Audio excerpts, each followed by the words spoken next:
Hello friends, good morning. এখন বাজে ঠিক সকাল 8টা। আর আজ হলো মঙ্গলবার। আমি আমার ব্লগটা এখান থেকে শুরু করছি, দেখতে থাকো। তো দেখো, ভোরবেলা উঠে বাসি কাজ সেরে স্নান করে মন্দিরের কাজ সেরে ওপরে এসে দেখো আগে বাসি বিছানাটা তুলে নিচ্ছি। আর ওখানে তো ওইদিকে মেয়ে তো শুয়ে আছে, পাশ থেকে একটু গুছিয়ে নিচ্ছি। আর আজকেও না বেশ ভালো রোদ দিয়েছে, সকাল থেকেই বেশ আকাশ পরিষ্কার আর ভালো রোদ দিয়েছে, ঠান্ডাটাও বেশ পড়েছে। তো তারপরে দেখো এই ঘরের বিছানাটা তোলা আমার কমপ্লিট হয়ে গেছে। তারপরে দেখো রান্নাঘরে চলে এসেছি রান্না করতে। আজকে করব এই যে কালকে তোমাদের দাদা শীষ পালং এনেছিল, বেগুন দিয়ে, শিম দিয়ে, বড়ি দিয়ে, আলু দিয়ে ঘন্ট করব।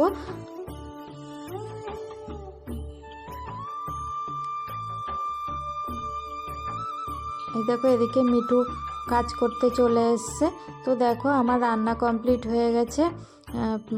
পালং শাক করেছি, আলু বেগুন বড়ির তরকারি করেছি, কালকে একটু ব্রোকলির তরকারি ছিল গরম করে নিয়েছিলাম, আর একটুখানি না ডাল ছিল, সেটা না একদম পুরো শুকিয়ে নিয়েছি।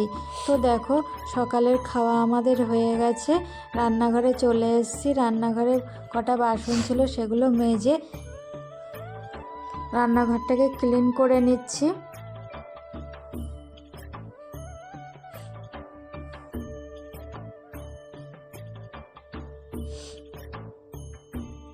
তো দেখো রান্নাঘরটা ক্লিন করা আমার কমপ্লিট হয়ে গেছে।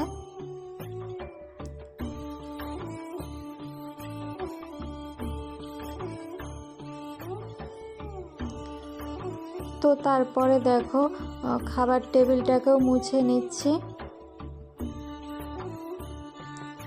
আর আজকেও না বেশ ভালো রোদ দিয়েছিল, টানা রোদ, ওই জন্য বাঁধাকপিটাকে আর একবার শুকাতে দিয়েছি, আর বড়িগুলোকে একটু শুকাতে দিয়েছি। তারপরে দেখো গাছগুলোকেও একটু জল দিয়ে নিচ্ছি। এখন শীতকাল তো ওই জন্য সকাল সকালই জল দিই, বিকেলবেলা দিই না, রোদ থাকতেই জলটা দিই গাছগুলোতে। তো তারপরে দেখো গাছে জল দিয়ে এসে মেয়েকে স্নান করাবো বলে ডাকছি, ও সেই কিছুতে আসে না, ওর বাবার সাথে মানে তেলানি করছে।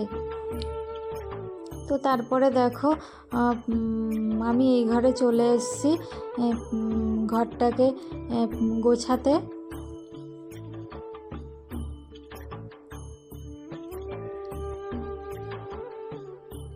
তো তারপরে দেখো দুপুর এখন 1:30 মতন বাজে। মেয়ে বলল যা রান্না করেছিলাম সকালে সেটা দিয়ে খাবে না, শুধু ডিম ভাজা দিয়েই খাবে। ওই জন্য দেখো ওর জন্য ডিম ভেজে দিলাম। আর তোমাদের দাদা না আজকে একটু দেরিতে আসবে, ওই জন্য আমি আর মেয়ে খেয়ে নিচ্ছি। তো তারপরে দেখো খেয়ে দিয়ে বিকালের কাজগুলো করে নিচ্ছি, যেগুলো রোদ্দুরে দিয়েছিলাম বড়ি বাঁধাকপি সেগুলো তুলে নিচ্ছি, নিয়ে তারপরে জামা কাপড়গুলো তুলে নিচ্ছি, রোদ পড়ে গেছে। তো তারপরে দেখো তোমাদের দাদা চলে এসছে, তখন 3টে সাড়ে 3টে মতন বাজে, এসে দেখো খাচ্ছে। তো আমার ব্লগটা এই পর্যন্ত, যদি ভালো লেগে থাকে লাইক কমেন্ট শেয়ার করবে। টাটা।